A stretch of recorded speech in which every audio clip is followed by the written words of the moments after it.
Startup opportunity. Next, definisi dan tujuan.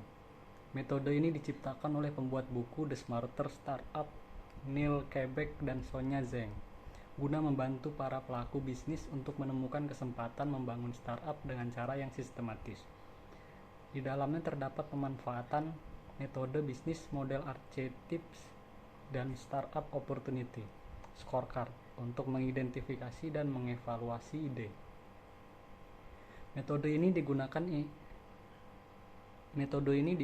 jika ingin melakukan eksplorasi model bisnis dari vertikal market yang ada saat ini, lalu menguji setiap peluang bisnis model baru terhadap dinamika market yang ada, yaitu market dynamics.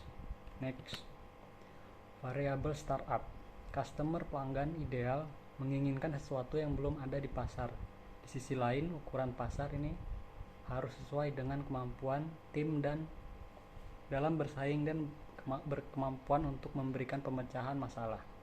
Yang kedua, produk yang baik dan menjadi respon langsung terhadap kebutuhan atau keinginan pelanggan.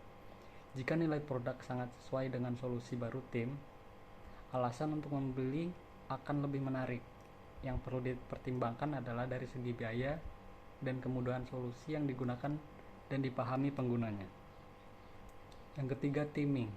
Setiap pasar memiliki siklus hidup alami untuk didorong oleh inovasi dan keadaan bagi tim untuk mampu mencari permintaan pasar atau minat baru pada sesuatu yang tidak mungkin dilakukan beberapa tahun yang lalu. Jadilah pengikut yang cepat untuk memvalidasi pasar ketimbang berspekulasi tentang peluang baru. Next, yang keempat, kompetisi agar tidak terpinggirkan dalam berkompetisi. Tim perlu menghindari persaingan yang mendorong kompresasi margin, komoditisasi dan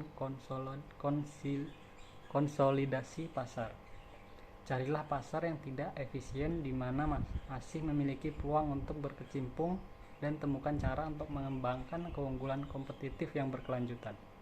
Yang terakhir, finansial. Dalam menciptakan produk dan produknya, tim perlu mencari peluang yang memaksimalkan keuntungan tanpa menimbulkan resiko modal berlebih. Next, langkah penggunaan. Yang pertama, temukan bisnis model archetypes dari startup yang akan dibuat. Mengidentifikasi spektrum kepribadian bisnis fundamental sebagai bahan utama, yaitu produk, perdagangan, jasa, dan 4 model archetypes sekunder, yaitu tiap-tiap kombinasi yang mungkin muncul dari model archetypes utama. Yang kedua, mengidentifikasi ide bisnis yang diterapkan untuk setiap model archetypes atau horizontal di semua pasar atau vertikal. Next, startup heuristik.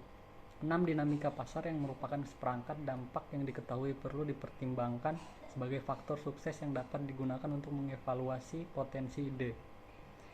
6 dinamika pasar tersebut kemudian menjadi variabel yang digunakan untuk mengisi skor pada evaluation matrix. Yang keempat, evaluation matrix. Evaluation matrix membandingkan antara ide-ide bisnis yang dirumuskan oleh tim atau vertikal dan skor yang diberikan terhadap 6 dinamika dasar yang ada atau horizontal. Pemberian skor tersebut dimaksudkan untuk membandingkan kelemahan dan kekuatan dari peluang ide-ide bisnis yang direalisasikan sehingga memudahkan pengambilan keputusan. Next, customer segment. Next, definisi segmen pelanggan. Segmen pelanggan adalah pembagian pasar menjadi kelompok-kelompok yang lebih kecil berdasarkan karakteristik atau kebutuhan yang serupa. Ini melibatkan identifikasi atribut seperti demografi, geografi, psikografi, atau perilaku untuk membagi pelanggan segmen-segmen yang berbeda. Next, jenis-jenis segmen pelanggan. Di sini ada demografi, yaitu segmen pelanggan berdasarkan karakteristik seperti usia, jenis kelamin, pendapatan, dan pendidikan. Lalu selanjutnya geografi, yaitu pembagian berdasarkan lokasi geografis seperti negara, kota, atau wilayah. Next, Psikografi, yaitu segmen pelanggan berdasarkan gaya hidup, nilai-nilai minat, atau kepribadian. Next,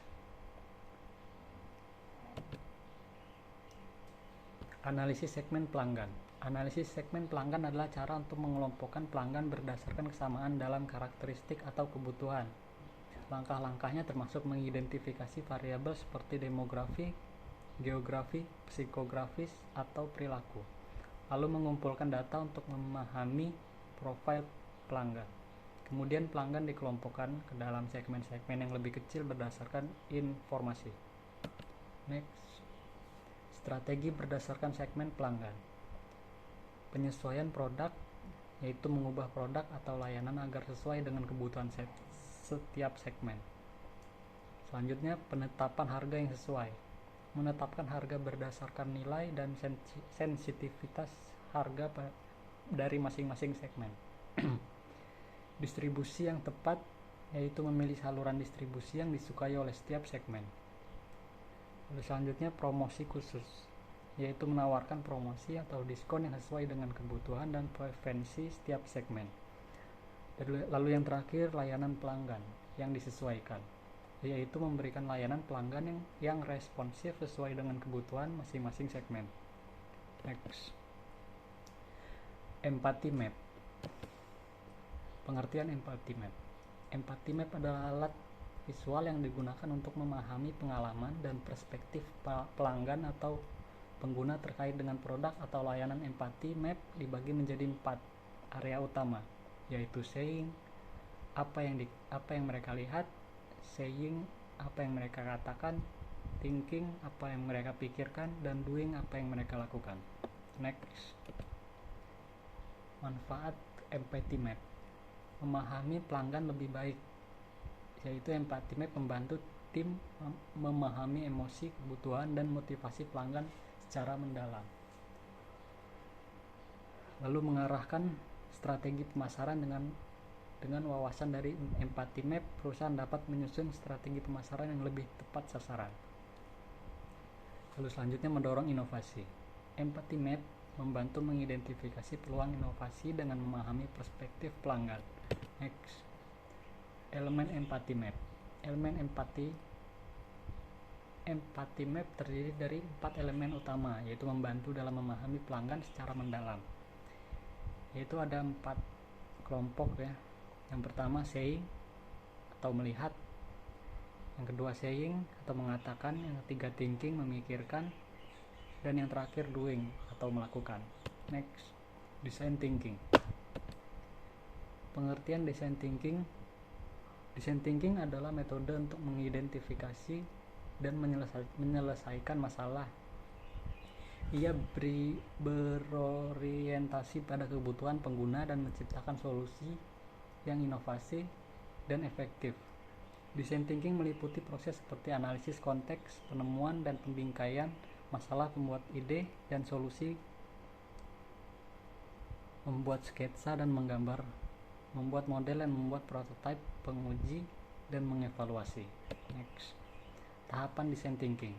Empati yaitu memahami pengguna dengan mendengarkan dan mengamati untuk memahami kebutuhan, masalah, dan konteks pengguna secara mendalam.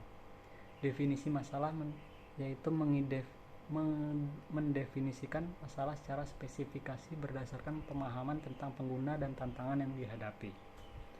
Lalu yang terakhir, ideasi, yaitu menghasilkan ide kreatif untuk menyelesaikan masalah yang telah diidentifikasi. Next, manfaat design thinking. Lebih memahami pengguna. Yang kedua, menghasilkan ide-ide baru dan kreatif. Selanjutnya bekerja sama secara efektif dalam tim.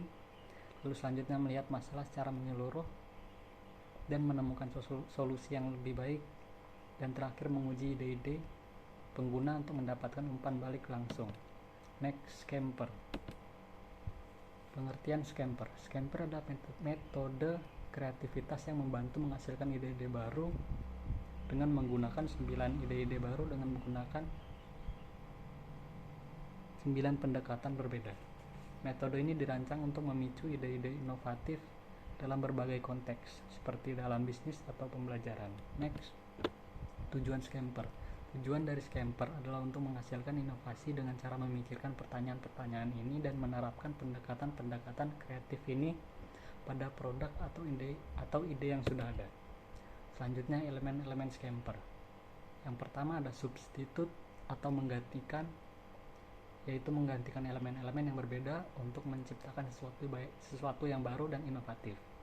Lalu selanjutnya combine atau menggabungkan, yaitu menggabungkan elemen-elemen yang berbeda untuk menciptakan sesuatu yang baru dan inovatif.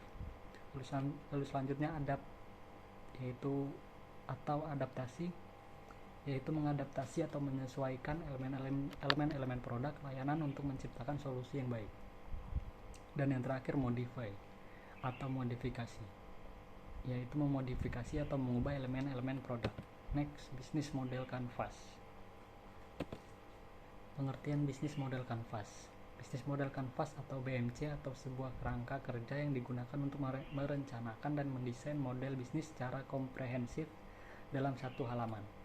Next, elemen bisnis model canvas, yaitu ada segmen pelanggan, proposisi nilai, saluran distribusi, lalu selanjutnya sumber daya kunci, lalu terakhir aktivitas kunci.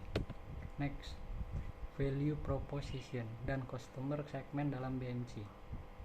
Sini ada value proposition, selanjutnya customer segment. Next, channel customer relationship dan revenue stream dalam BMC. Yang pertama channel, yang kedua customer relationship, dan yang terakhir revenue stream.